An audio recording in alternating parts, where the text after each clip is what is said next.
हमारी बड़ी इतनी पसंद है, इसके आगे घिया तोरी फेल है। अब इनकी क्या क्या है तुम्हारी प्लेट में? पूरी, हाँ कढ़ी, आम, हाँ। और इसमें से छोड़ोगी क्या? तोरी,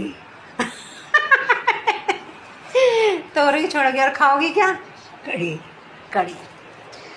ये इनकी कढ़ी है, और कढ़ी के आगे भाई इनकी दूसरी सब्जी नहीं चाहिए कोई भी। फेवरेट है हमारी मम्मी की कढ़ी।